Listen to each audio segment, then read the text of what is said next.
Tim, how are we doing, sir? How's America treating you so far? Yeah, good. Just getting over this whole jet lag. It's a long flight, so sorry. I'm glad to be here. I see it. If I'm gonna make sure, see if I'm correct here, because I'm a pretty astute person of this city. You're in Las Vegas right now. If I could see that hotel correctly. Oh yeah, you can see it at the back. I'm down in down in Mandalay Bay, actually. There you go. There you go. I've stayed there. Was there for Crawford Porter, a very, very nice hotel. I do say. Yeah. So, how long is that flight, Tim, from Australia out to Las Vegas? Well, the first flight was from to LA, which was like I think it was 14 hours. Yeah, it's no fun. It's no good. What does one do on a 14-hour flight? What can you do? Walk around, watch a few movies. I can't. I don't even like, because I'm based in Chicago. I don't even like the 4-hour flight from Chicago to Vegas, or even the 5-hour flight, a little more than 5 hours when I have to fly out to LA. I can only imagine 14 hours. You're probably one like, can you get me off the plane? Can you Yeah. And find a you're different way to itching go? to do. Yeah, you're itching to do some exercise. Well, I'm glad. Now, when did you get there? Did you just land today, or have you been there for a few days? No, I've been here for 2 days now, so just adjusting. I had my first session this morning, adjusting to this whole climate, time wise and everything, and yeah, How did you know? It was the big thing of everyone's wanted to see you here in America. We've seen you finally fighting primarily out in Australia. And what does it mean to you to finally fight here in the United States? yeah, it's like a new goal. It's like a new chapter for myself. I've closed one book and I've gone to the new book now, which is quite exciting. Um, yeah, I wanted to test it myself against the top dogs here. So all you have to do is base yourself here and fight whoever they put in front of you here. Because you look at Australian boxing right now and it's booming. It felt like it kind of started when Jeff Horn beat Manny Pacquiao, and then I thought within like the last like 18 months, you had yourself, and then you've been leading the train, and now you've seen what George Kambosos has been able to do. And what do you make of the scene right now for Australian boxing? Because right now, you and George are leading that ship, and it feels like it's boxing's in a good place there. Yeah, look, we've got plenty of talent here in Australia. We're just so far away, and we yeah, there's plenty of talent here. It's just being able to expose yourself to the American scene here. You can do so much in Australia. You can beat everyone there, but you got to base yourself here. But look, I think we've got a great line of stars, boxing stars, in the future, and I think we're in good spirits and in a good shape. You look at this, and you were supposed to fight coming up on May. You're supposed to be fighting on the Castano Charlo card, and we know what it was supposed to be this coming weekend. Brian got injured, and I thought a thing that I thought that was really you don't see enough of out of top fighters is you were willing to step up on 3 weeks notice, and you wanted Charlo. You were like, I'm ready. I don't care. I'm here to fight. I'm fighting on the card anyway. What exactly happened with that after you and your team put out that notice? Then it just seemed like everything kind of just evaporated. Then they booked the rematch, and then last week it was announced that you'd be fighting here on March 26th. Yeah, well, look, if Charlo wanted the show to go on, I was ready to step in. That's not a problem. Um, if you give me 2 days, I would have been ready anyway. So, it is what it is. That's the thing with boxing. You just got to be ready all year round for any opportunity and jump on it straight away. Why do you think there was reluctance on his end to take that fight? Look, I think he really. I got nothing to offer. It's a real risky fight for him. Um, the Castano fight, it's for all the belts. I don't blame him. They're fighting for all the glory, and that's every fighter's dream is to fight for that.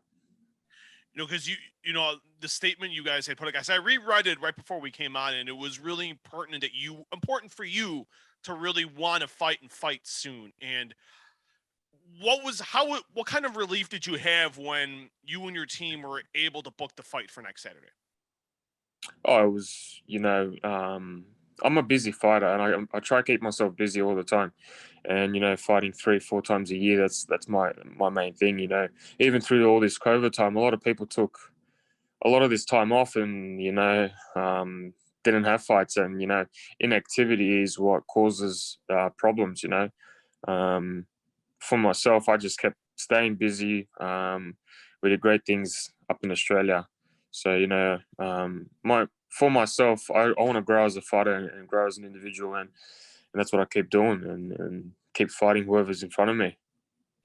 What has your dad told you about fighting in America?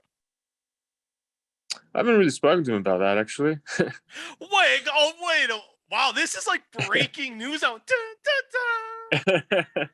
Oh, really? Why is it? Is just like it's just never come up, or you just never asked, or Well, he asked me how I'm feeling and all that stuff, how the usual conversation, but I haven't really asked him about the whole vibe. Yeah, I guess I got to feel it myself. You can only ask so much. You gotta do it yourself. how tired do you get of people asking you about your dad? Oh, I'm alright. I'm alright. If I can reach half of the things that my dad did in his career, then I'll be sitting in the Hall of Fame. So it's not a bad achievement. No, it is definitely not a bad achievement. And why did you want to get involved in the family business? Because you look at other fighters that, some fighters just, some people just, there's reluctance of wanting to do it because of what the person before them has accomplished. So why did you make that decision, Tim, that boxing was going to be for you? You know what? We just always used to love to punch on, and that's just part of me, and part of growing up was this punching on and with gloves, and we'd always go to the backyard and put the gloves on and punch on with the brothers, with the cousins. It was a part of me, and I knew I was good at it, and I felt, and I had this feeling where I really enjoyed hurting people. So it's just what I like to do. Why is it every fighter I've talked to lately has said that to me? That they just love the joy of punching somebody. Virgil Ortiz just told me that last week. I'm like, what made you want to get into fighting? He's like, the thrill of putting your fist to someone's body or face is a feeling you can never forget about.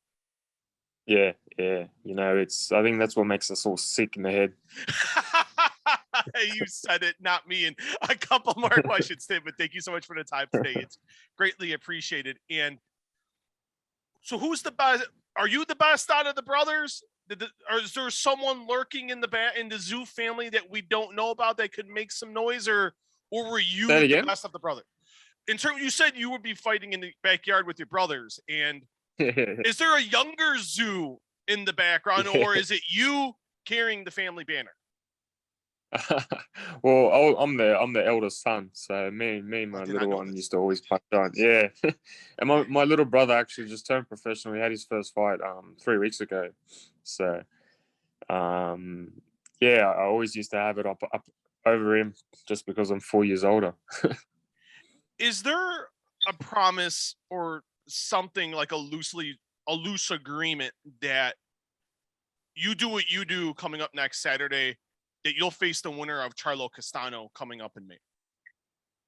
Oh, look, I think the WBO have mandated it, that I'm fighting for the WBO title next. So whatever happens, happens. If the boys want to punch on, then I'm always keen to punch on.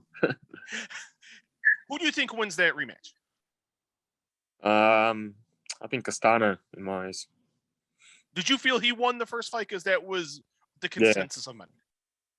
yeah. I thought he did enough. So you would put him right now number one in the weight class. Yep. Fantastic. And we'll end with this. What can fans expect from Tim Tszyu coming up on Saturday, March 26th, live and exclusively on Showtime? Look, I'm ready to punch on. I'm ready to punch on. I'm ready to go hard, and I'm not here for easy fights. I'm here to go in hard and make an entertaining fight. Tim, this has definitely been a pleasure. I've been looking forward to chatting with you for the last few days, so it really means a lot. Thank you so much for the time today. Get over that jet lag soon, Tim. It can be a pain in the butt, so get over that soon, my friend. And we're looking forward to March 26th. No, I appreciate it, man. All right, Tim. Thank you so much. Have a good rest of the day. Yeah, mate.